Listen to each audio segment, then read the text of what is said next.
చెందుతున్నారంటారు.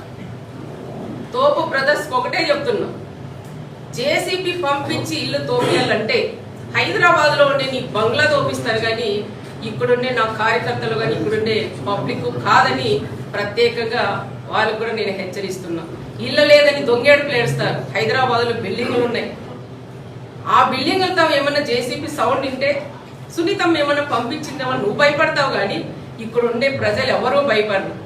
తమ్ముడు మీరు చెయ్యేసుకొని ప్రశాంతంగా నిద్రపోతారని వాళ్ళకు కూడా నేను ప్రశాంతంగా నిద్రపోతారని వాళ్ళకు కూడా నేను తెలియజేస్తున్నా.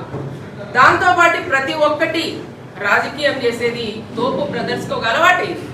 ప్రభుత్వం ఉన్నప్పుడు ఒక రకం చేస్తారు, గవర్నమెంట్ లేనప్పుడు ఇంకొక రకంగా తోపు వాళ్ళు ప్రజలందరినీ రెచ్చగొట్టేది మనం అందరికీ కూడా తెలుసు. నిన్న మొన్న ఏ మీటింగ్లు పెట్టినా ఏ ప్రెస్ మీట్లు పెట్టినా ఒకటే చెప్తా అంటారు, టీవీ బాంబు గురించి మాట్లాడతారు. టీవీ బాంబు గురించి మాట్లాడినప్పుడు కార్ బాంబు ఎందుకు గుర్తు రాలేదు ఆమెకి? ఇక్కడున్న మా అమాయకులైన ఒక ప్రెస్ సోదరులు అక్కడ దాదాపు 24 మందిని పొట్టను పెట్టుకునింది, అది మీరు కాదా? మరి ఇది మాట్లాడినప్పుడు అది ఎందుకు మాట్లాడలేకపోయినారని నేను కూడా వాళ్ళని అడుగుతున్నాను.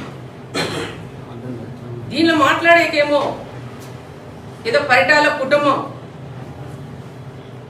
వీళ్ళని ఇబ్బంది పెట్టి టీవీ బాంబు పెట్టి బలి చేసిందంటారు. మరి అక్కడ కారు బాంబు పెట్టింది ఎవరయ్యా? దాంట్లో కూడా మీరు ముగ్గురు కొద్ది రోజులు జైల్లో కూడా ఉండొచ్చినారు. ఒక్కసారి మీరు కూడా గుర్తు పెట్టుకున్నారు కూడా నేను తెలియజేస్తున్నాను. అదే కాకుండా ఎవరో ఒక ఆయన శుక్రవారం వస్తాడంట పరామర్శించేదానికి. ఆయనకు కూడా ఒకటే చెప్తున్నాం, మా జిల్లాలో కారు బాంబు టీవీ బాంబులు అనేటివన్నీ మర్చిపోయారు, మళ్ళీ మీ వాళ్ళకి గుర్తు చేస్తున్నారు.